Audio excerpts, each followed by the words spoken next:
Olá, estudante!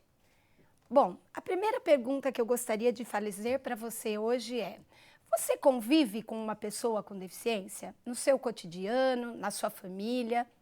Como futuro professor, seria muito importante parar e refletir um pouquinho sobre esta questão. Por que eu pergunto isso? Historicamente, pessoas com deficiência, ao longo da humanidade, elas eram excluídas.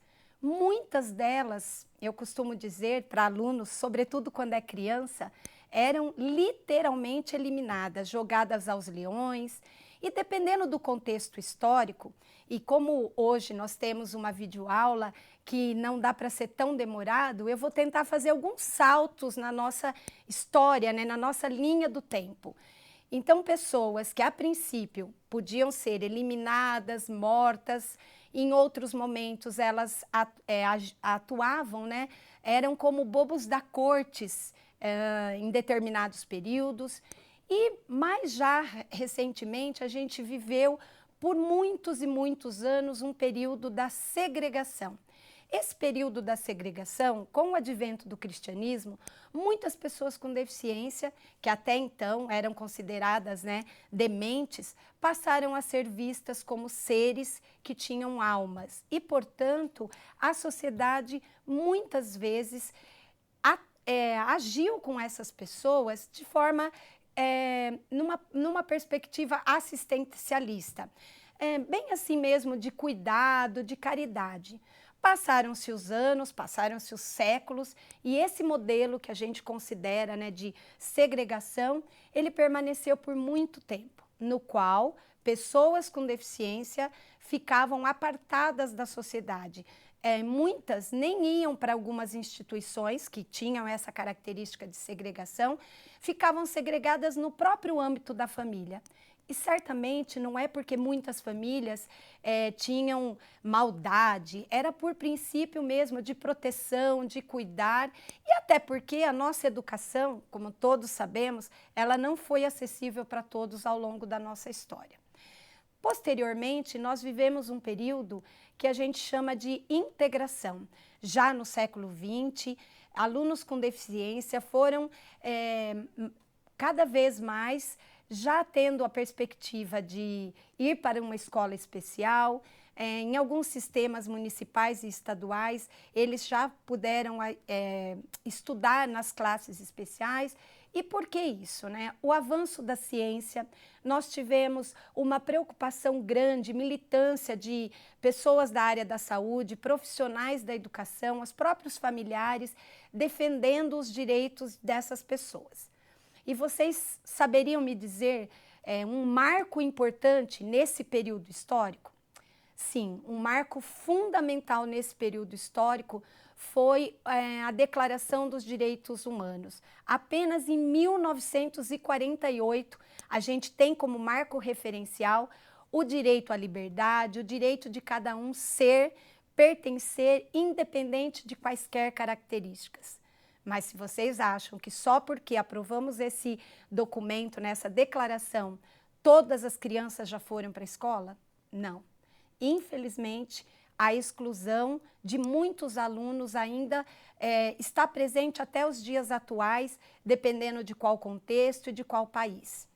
Então, em síntese, se a gente pensar que ao longo da história da humanidade, as pessoas com deficiência viveram, né, esse período da qual elas eram eliminadas, excluídas, depois posteriormente integradas em instituições. Por exemplo, aqui no Brasil nós tivemos o Instituto Benjamin Constant e o Instituto INES, né, para surdos, desde o período do Império.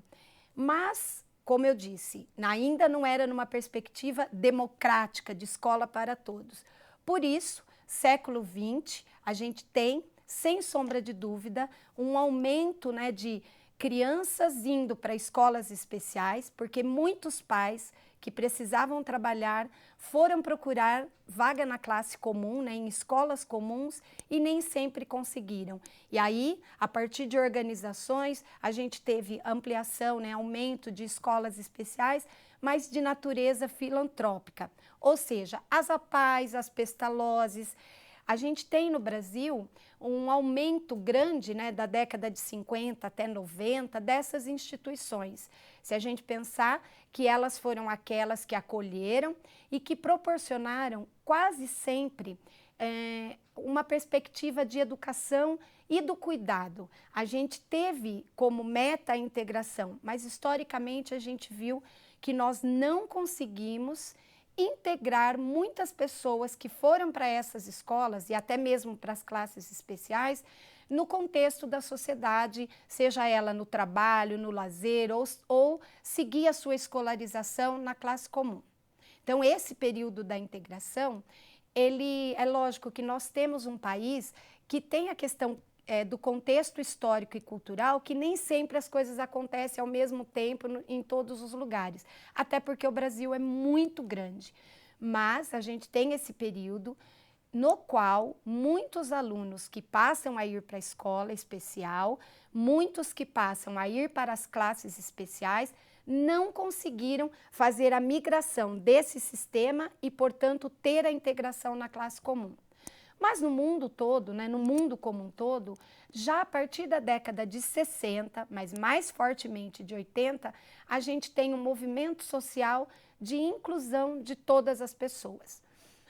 Em 1990, nós tivemos em Jomtien um evento do qual o Brasil participou e a partir do qual a gente firmou um pacto da educação para todos.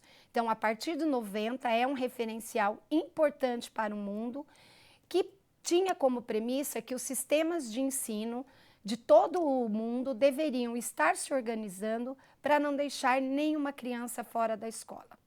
Bom, em 94, em Salamanca, 4 anos depois, os países se reúnem novamente e o Brasil fez parte, e de lá eu considero que nós tivemos o documento mais representativo de impulsionar uma mudança de educação especial de maneira segregada para uma educação especial na perspectiva da educação inclusiva. Em Salamanca, os países se reuniram e eles elaboraram um documento que é a Declaração de Salamanca. A partir deste documento norteador, muitas políticas públicas em diferentes partes do país começam a se modificar para que a gente tenha uma perspectiva de educação especial numa perspectiva inclusiva. Ou seja, escolas deveriam se modificar de tal forma para garantir que todos os alunos pudessem vir para ela, participar, né? Então ter o acesso, ter a aprendizagem e a conclusão de seus estudos.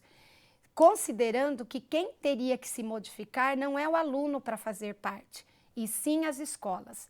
Então, é essa premissa que a escola deve se modificar de tal forma que ela consiga acolher a todos. Bom, vocês poderiam me perguntar, e isto já acontece, né? Hoje, em pleno século XXI, não. A gente tem isto como utopia, mas sem dúvida muito já se modificou. Por isso eu gostaria de trazer para vocês a reflexão fundamental, que é essa mudança de crença. Mudança de crença que eu não preciso mudar o outro para respeitar, para conviver, e sim uma perspectiva de educação pautada na diversidade humana. Eu tenho um ditado popular que eu vou recordar com vocês. Filho de peixe, peixinho é. Filho de humano, não nasce humano, ele só se torna humano se ele tiver oportunidade de se humanizar. E, portanto, esta humanização na escola tem que ter como princípio o respeito às diferenças, porque, afinal de contas, nós somos diferentes ou não?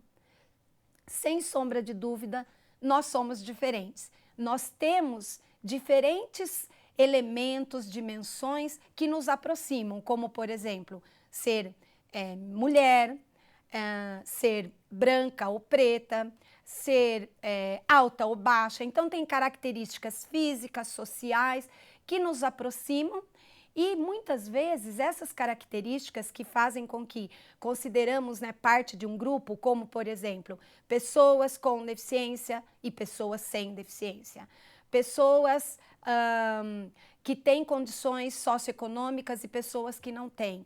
Então, temos sim grupos demarcados socialmente, mas temos a perspectiva da educação na diversidade, que nada mais é do que ter como princípio que aquele modelo de escola que a gente poderia dizer, quando eu era pequena, lá na minha escola, que todos iam para a escola, tinham os mesmos princípios, acreditavam nas mesmas coisas, quase sempre tinham as mesmas religiões, isto acabou.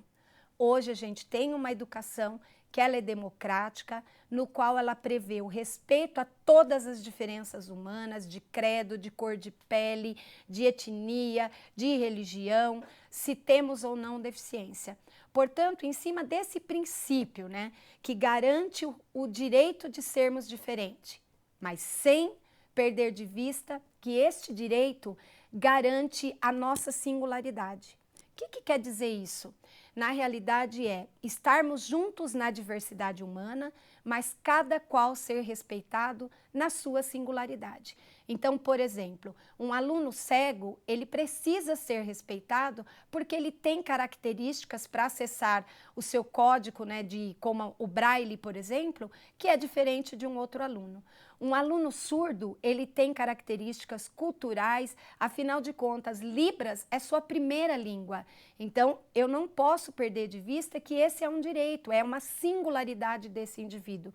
Assim como um aluno, por exemplo, com TEA, né, com transtorno do espectro autista. Esse aluno, ele tem características, se porventura ele não é um aluno que fala, né, ele pode usar comunicação alternativa.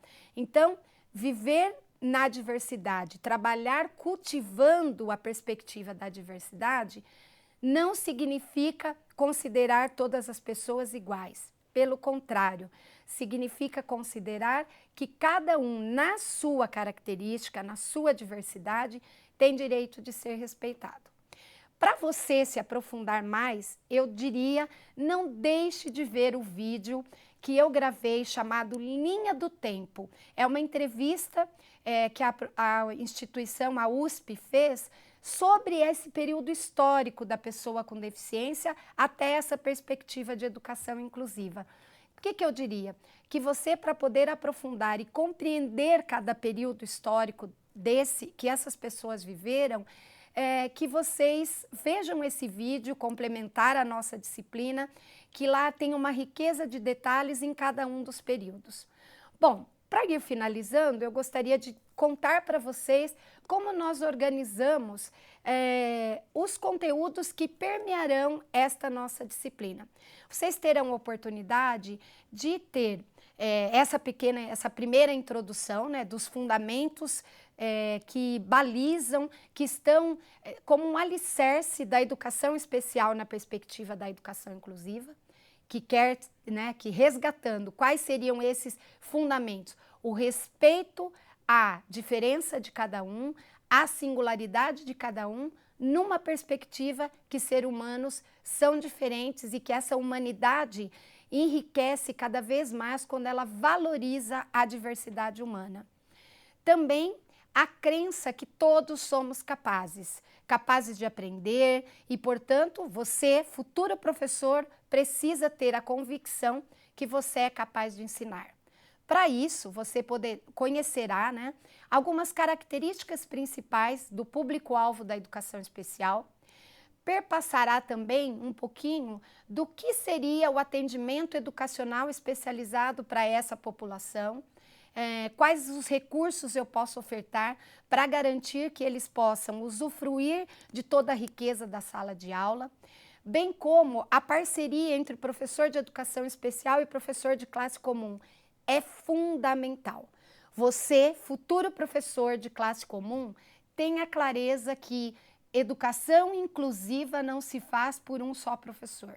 Ela se faz com o suporte da educação especial, trabalhando em conjuntos para que a gente possa planejar, para que a gente possa desenvolver em cada escola pública culturas, práticas e políticas mais inclusivas. E aí, mais para o final da disciplina, você ainda terá a oportunidade de aprender características específicas da cultura surda, diferentes sinais que você poderá conhecer melhor o seu aluno numa situação de sala de aula.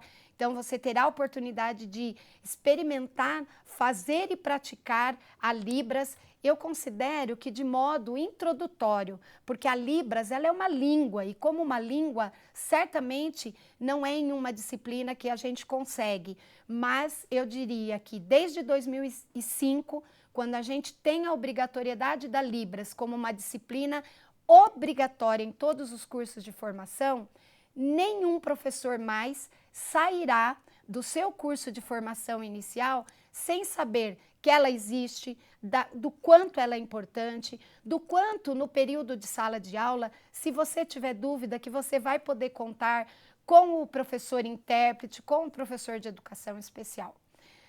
Mais do que sair desta disciplina com um rol de conteúdos que você teria decorado, eu diria que o principal futuro professor seria você ter a convicção que escola inclusiva é uma nossa meta, ela precisa ser construída com ações planejadas a curto, médio e longo prazo, e por isso você, professor, é muito importante na formação das futuras gerações, porque a forma como você conduzir a sua aula pode, sem sombra de dúvida, contribuir para a gente ter escolas e uma sociedade mais inclusiva. Até breve!